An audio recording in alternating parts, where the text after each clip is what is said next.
Programang ito ay rated SPG, striktong patnubay at gabay ng magulang ang kailangan. Sa kalunos-lunos na ginawa ni David kay Bubbles at Celso ay malabong pagbigyan pa siya ni Tanggol na mabuhay. Kahit kapatid niya pa si David ay mas naging pamilya pa ni Tanggol sila Bubbles. May isip ni Tanggol ang mga atraso sa kanya ni David kaya isa ito sa mga mag-uudyok para hindi siya magdalawang isip na tapusin na si David. Ngunit ano kaya ang mga huling salita na bibitawan ni David kay Tanggol bago siya mamatay?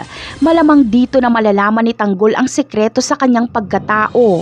Ibubunyag sa kanya ni David na si Ramon Montenegro ang tunay niyang ama at isa itong kriminal. Manlulumo si Tanggol kapag malaman niya ang tunay niyang ama at ang asawa ni Mokang ay iisa. Sa tagpong ito ay maiintindihan ni Tanggol kung bakit ganon ang turing sa kanya ni Rigor dahil hindi niya pala ito ama. Maiintindihan niya rin kung bakit nagpakamartir at nagtiis si Marites kay Rigor dahil din pala ito sa nakaraang pangyayari. Mas lalong kamumuhian ni Tanggol si Ramon. Hindi niya matanggap ang ginawang pambababoy ni Ramon kay Marites noon. Samantala, siguradong magwawala sa galit si Olga kapag malaman niya ang sinapit ni Bubbles. Ano kaya ang kanyang gagawin kapag makita niya sa cellphone ni Bullet ang nakahandusay na larawan ni Bubbles at mapag-aalaman niyang si David ang pumaslang kay Bubbles at Celso?